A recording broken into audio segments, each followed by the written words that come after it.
I guess we should start there. She's a nutcase, this woman, Cea Weaver. Not only did we see the reporting that we brought to the audience yesterday from X on what a lunatic this woman is, but now Unheard has released additional tweets of hers and comments of hers that just double down on the nuttiness. This woman does not appear to be very well. I mean, that's my only real take here. Like, something needs to be done about her. I'm going to kick it off by showing her. Okay, let's see. Oh, this is what she thinks should happen. This is just from October with our PTAs in New York. PTAs, which, you know, I'm a parent. The PTA worries about like teacher gifts around Christmas, fundraisers for the school, and like social dances for the children. Not according to Cea Weaver. They have bigger things on their plate, she thinks. SOT 22. We should really look to what Brandon Johnson and as well as the Chicago Teachers Union is doing to really use the schools and the city as sites of resistance against the federal incursion. If you're comfortable in your coalition, you're not winning power. If ICE and the National Guard are coming to New York City, ICE is already here. If the National Guard is coming on January 1st, which we know they are, we really have to use our tenant associations and our parent-teacher associations and our public schools as like networks of defense in support of Zohran's agenda and in support of our neighbors.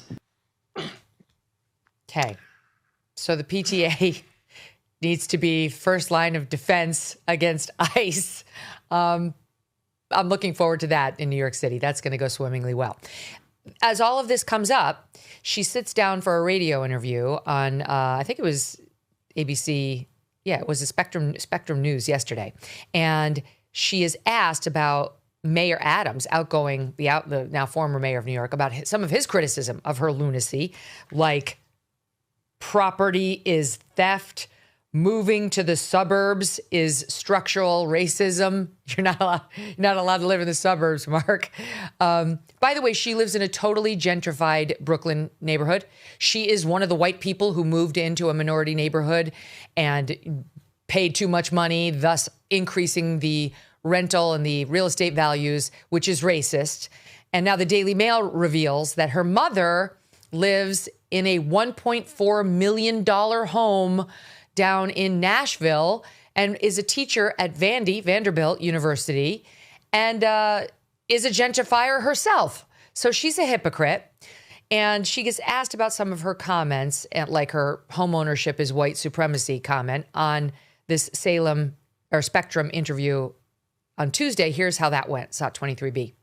The former mayor, Eric Adams, said that you were, quote, out of your effing mind. That was in response to a resurfaced tweet from way back when, something you'd said on Twitter about home ownership being a tool of white supremacy. I wanted to give you a chance to respond. You're not out of your mind, right?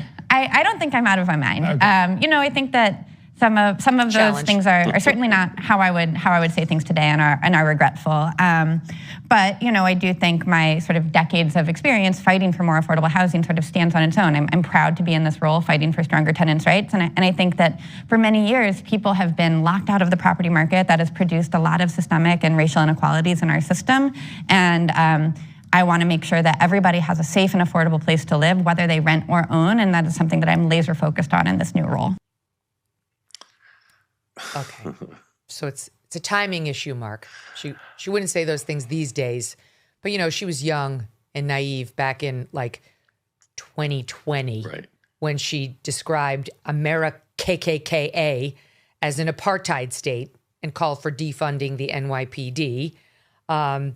Also said white people, and corporate fucking Dems, who are also white people, were the problem after Donald Trump was elected. And then, of course, in 2018, called for ICE to be abolished. So she doesn't want cops. She doesn't want ICE. And in the not so distant past, also said that she celebrated the government's sacred right to seize property and appeared to call for the abolition of not just, quote, abusive landlordism, but private property in general. This is not when she was in middle school. This is just a couple of years ago, Mark Halperin. So what are we to make of Cea Weaver? I mean, I think three things about the matter of Cea Weaver, Cea Weaver. First, when somebody says, oh, these were regrettable, like the reporter should say, let's walk through it. This is not a million years ago. What do you regret about it? So she's got a PR advisor telling her to say they're regrettable and think she can move on. Number two, how could she have gotten through a job interview? And I'm not just talking about the vetting of all these public statements. I'm talking about competence and the question of this mayor trying to prove himself that he's going to know how to run this city. How could she have survived a job interview? I don't get that. And then lastly, is just her demeanor freaks me out. I'll be honest about it. There's just something about her demeanor that is really unsettling to me. And as a resident of New York, I plan to go cover her if she stays in the job. But this is just he's off to such I saw several stories saying he's off to a fast start. I don't know what else he's doing, but this lady is two anchors handcuffed around his ankles if he's trying to get off to a fast start. Yes, her demeanor freaks me out too. And I'm going to overrule her PR advisor and give her some real PR advice. And she should actually listen to me. First of all, you desperately need, Cea, a little eyebrow pencil. It doesn't have to be excessively heavy, but you need to put some over your eyes. They're already very sunken to begin with. Something to define the space as where the eyes are would be helpful. And in that same genre, you should add a little mascara, just a little. I mean, if we're really going to be honest, some bronzer and some lip gloss also would be your friends.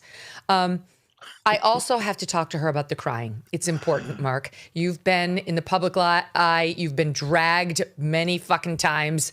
It's a brutal business. They will take your worst moments. They will use them against you. They will tell the world you're a terrible, terrible person, whether you are or you aren't. It's sad, but it's true. That's life as a public figure these days. Well, poor Cea got caught by the Daily Mail and the New York Post outside of her gentrified place in Brooklyn.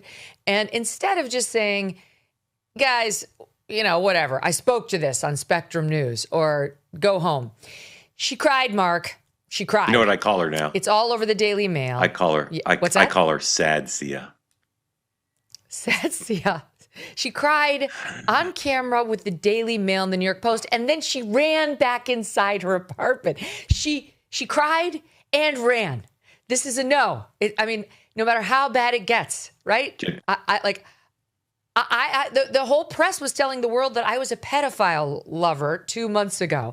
Did I cry? No. It's called being in the public eye. Yeah. They say terrible things about you. In Cea's case, it happens just to be a resurfacing of her actual words. That's fine.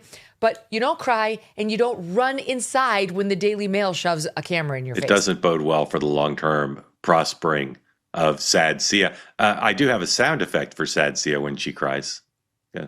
Wah, wah, wah. That's my Sad Cea sound effect. Every time she cries, I'm going to just pump that out on social media. It works, your sad trombone, because it's somewhat reminiscent of the Charlie Brown teacher. Yeah. And she looks just kind of like a Charlie Brown figure with like ill-defined features and just a round, super white face. Yeah, and black slits for eyes. She doesn't have Here's the other thing. Yeah. Okay, so here's a little bit more on her from the Daily Mail. The privileged former Bryn Mawr college student, of course she is, her stunning hypocrisy was uncovered by the Daily Mail on Wednesday when we revealed her mother owned a gorgeous craftsman home in Nashville worth $1.4 million. The Tennessee city is America's fastest gentrifying. So it's not just gentrification, it's the fastest gentrifying that her mother lives in. So I guess she thinks her mother's a racist. But Weaver gave no indication to her family wealth and has now refused to say whether she will ask her mother to give up her private property, and also would not say what she's going to do if she inherits the mother's gentrified home in Nashville. Weaver lives in Crown Heights, Brooklyn, a historically black neighborhood whose longtime residents have also been priced out by white newcomers. And on it goes. Now she's deleted her X account and her Facebook account as well, where Unheard got to some of the posts that I kicked the segment off with. And I'm sorry, Mark, I don't know what Mayor Mamdani does with this. He doesn't seem to care, and maybe his voters won't care either. But he's in for a hot mess of stories with this person in charge of tenant housing who thinks government seizure of property is a great thing and that whites need to be deprived of their homes at least if they're in the middle class. Sad Cea has some regrets. Let's see how long she stays in this position. The mayor doesn't seem inclined to get rid of her, but I suspect she may not have deleted her MySpace account yet, and that's where people will head next to see what's on there for Sad Cea. I mean, again, the stuff is laughable, but I continue to wonder about this mayor. This is not the only personnel decision he's made, some having to do with past controversial statements and unacceptable statements, but some of it is just people who aren't qualified. And hypocrisy is unattractive. And I think we'll learn more about the life and times of Sad Cea, and she should explain this stuff. The lack of explanation, I think, is why this story will persist. Well, and she can't. And it's not the timing. It's not that she was this young, errant child making these comments. Here's one from March of 2024. All right. Not even a year ago when she spoke to Sam Seder on the Majority Report, SOT 23. The mechanisms for acquiring distressed housing could look different on a building-by-building basis. In some cases, what happens is tenants form a tenant association, they have a scofflaw landlord or someone who's not making repairs, and they could pressure, using organizing tactics, they could pressure to the Social Housing Development Authority to take over their homes, to buy their homes. In other cases, it might happen through like a legal process. A couple of days ago, one of the most notorious slumlords in the city, his name is Ob Shalom, he was arrested because he is treating his tenants so badly, hundreds of thousands of open code violations. In cases like that, where the city is actively pursuing already sort of litigation and enforcement mechanisms against the landlord, the SHDA is an option. We can say, hey, you are not maintaining this building, and we are the city of New York. We have an interest in making sure that housing is well maintained, and we're going to take this building away from you. Okay. That's going to be a real hit with the landlords of New York, Mark. Well, there's a big New York Times piece about her, and it quotes one real estate person who's her friend favorably. But I suspect that was a bit of an outlier. And it's going to be interesting. The real estate industry is super powerful, one of the most powerful lobbyists in the city and players in the city. And it's going to be interesting to see. And I thought you showed awesome self-restraint in not commenting on how her hair looks in that clip. I mean, that is how my hair looks when I'm getting ready for bed. Yeah. But this is not how you give an interview, Cea. Please, for the love of God. A new year means new financial goals, like making sure your savings are secure and diversified. Will this be the year you decide to talk to someone from Birch Gold Group? They use an educational approach with a deep understanding of macroeconomics. There are forces pushing the dollar lower and gold higher, which is why they believe every American should own physical gold. So until January 30th, until January 30th. If you're a first-time gold buyer, Birch Gold is offering a rebate of up to $10,000 on qualifying purchases. To claim eligibility and start the process, you just text MK to the number 989898. Birch Gold can help you roll an existing IRA or 401k into an IRA in gold, and you are still eligible for a rebate of up to $10,000. Consider making right now your first time to buy gold and take advantage of a rebate up to $10,000 when you buy before January 30th. Text MK to the number 989898. Claim your eligibility today. Again, text MK to 989898.